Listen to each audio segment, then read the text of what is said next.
So I was in Chile recently, a couple of months ago, and everywhere you go, you see these beautiful blue stones.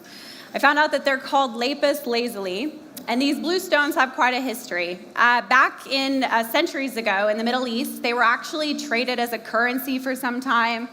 They were used in jewelry. A lot of royals used them in their headdresses. And then when someone very important would pass away, they would actually embed them in burial masks. So some of the most pivotal burial masks that we'll find are covered in lapis lazuli. But it was after the medieval ages that lapis lazuli was initially imported into Europe. And it was there that somebody did this. Now you might wonder, why on earth would you crush, seemingly destroy something that had this value, that's beautiful, that seemed to be working pretty well in the way that it was? But this was a time in Europe where art culture was exploding. And during this time, you couldn't just go down to the hobby store and buy your paints. You had to mix them from pigments. And this crushed stone was used to make ultramarine blue, which was the most precious, most expensive, most exclusive paint at the time. And it's used, you'll see it, in a lot of the finest artwork of that era, including Vermeer's Girl with the Pearl Earring, which was visiting Oslo pretty recently. Or I think it's gone now, sorry guys, but here it is. So we see this beautiful, vivid blue color in artwork for the first time because somebody crushed that stone. So you might be wondering, why is this girl talking about rocks? This is supposed to be about the future of work.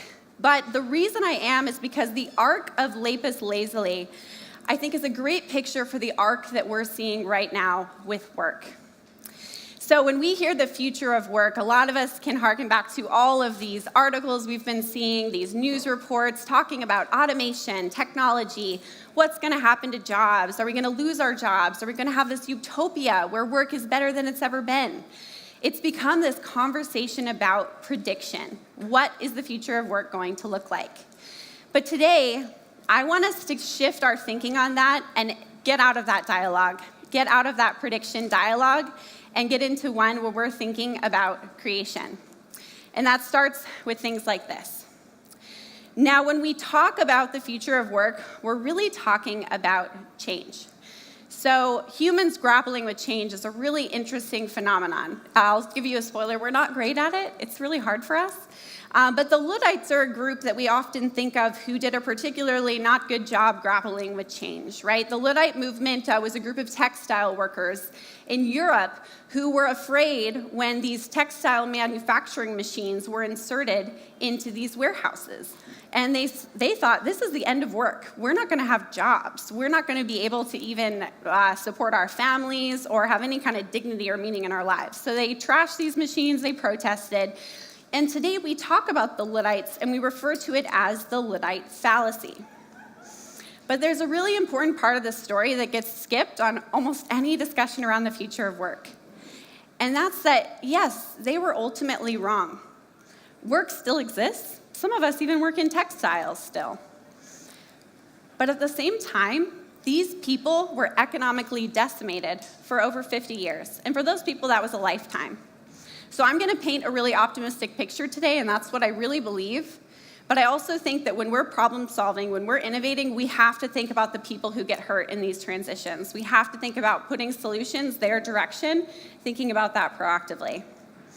But what's different about the change that we are experiencing today? Because it is different. And anyone who uses historical examples as the full story, that's not the full story around the future of work. This is different. So I'm going to talk about these technologies, hyperconnectivity, AI, robotics, that are driving this fear around the future of work in the most simple way I can think of so that we all really understand why this change is different. So 2 components. The first, Moore's Law. Who's heard of Moore's Law? Probably most of us. So Moore's Law, what Gordon Moore observed in the 1960s, that the number of transistors per integrated circuit was doubling every 12 to 18 months. Now, what does this actually mean? This means that because that pattern has held, you now have more computing capacity in your iPhone than all of the NASA Apollo mission computers. We just talked about the Apollo mission that took that photo of the Earth. So we have this incredible computing capacity. We're living in these incredible times, but Moore's Law isn't stopping. There's no indication that Moore's Law is stopping or has stopped or will stop anytime soon. But the computing capacity alone is not enough to drive this fear around the future of work. The other side of the equation is that these technologies, this branch of technologies, are different than isolated technological inventions like a textile machine. They're actually these forces that are information-enabled. So what does that mean? That means these technologies iterate, they learn, and they improve through data. But the other interesting thing here is that we actually have more and more data on our planet all the time. So humanity generated data. The last accurate estimates of this were back in 2013. Since then, we've had so much we can't even capture anymore. At that point, it's at 1,200 exabytes, a lot of data. But now that number is estimated to be way, way, way higher. So we have more and more computing capacity all the time, and then we have this special type of technology that learns through data, and we have more computing capacity to process that data, and more data, and more, and more, and more, and we end up with this exponential trend. So even if we look around us today and our fax machine isn't working, or things don't seem to be quite perfect, these technologies can really leapfrog ahead of where we expect them to go. And that's why it's very real to think work will change. The future of work will look different than it looks today, and that can happen very soon. I want to illustrate for you, though, what that change feels like. This is the best way I've seen it described. So if I were to change in a linear sense, which as a psychologist, I love thinking about how we perceive things, right? So we typically think like 1 + 1 = 2, in this linear process kind of thinking, not in this exponential way that these technologies are changing. So if I think in a linear sense, if I take 30 linear paces, I travel 30 meters.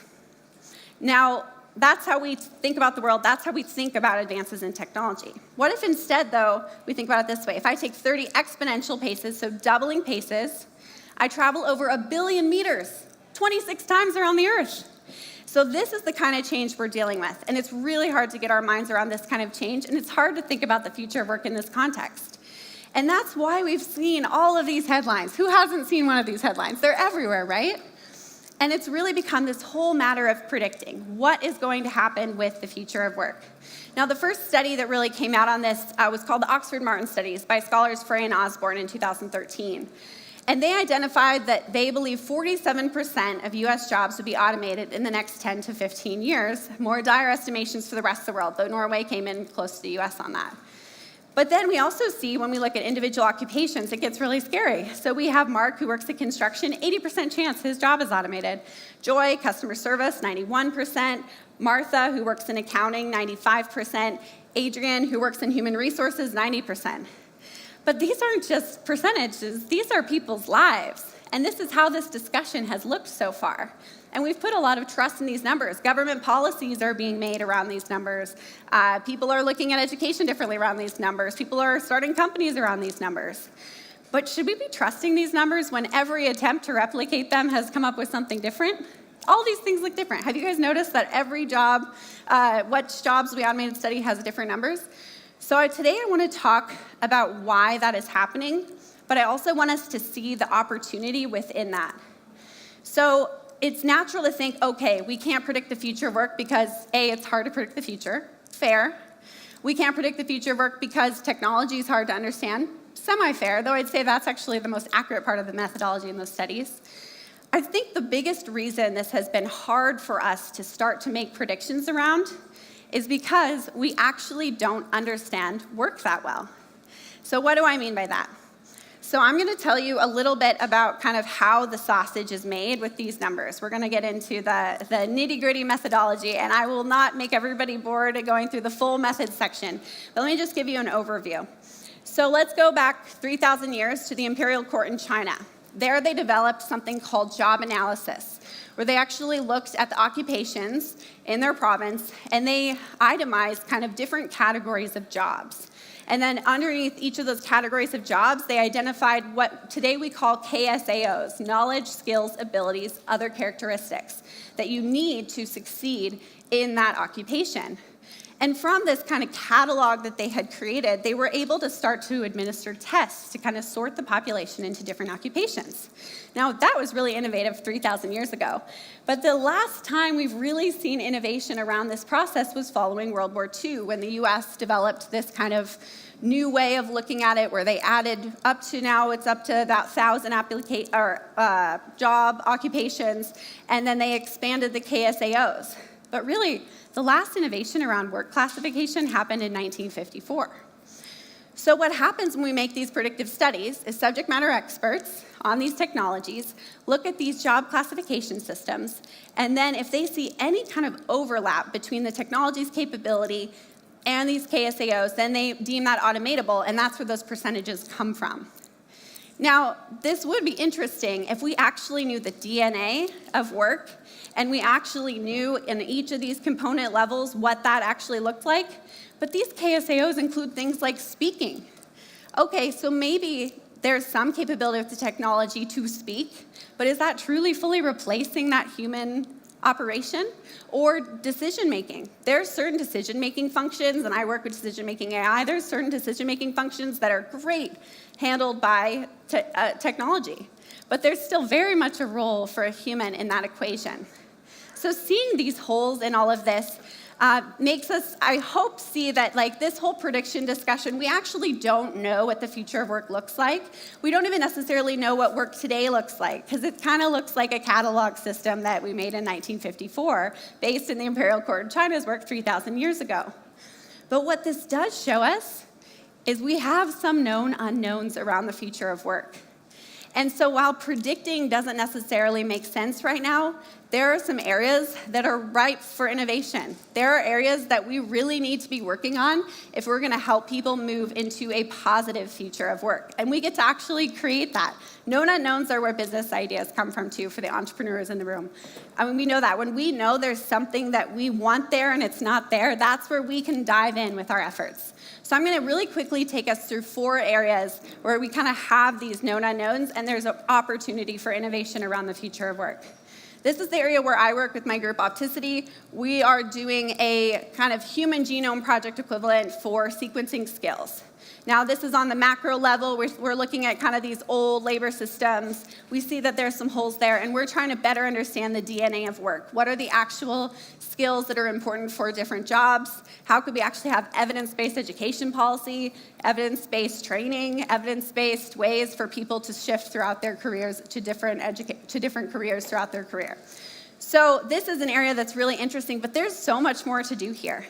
Like when we have a person in an organization, it's actually very expensive for executives to fire someone. A lot of executives I talk to about the future of work say, we want to know how to actually free someone up with technology to do something else. We don't have the tools to do it.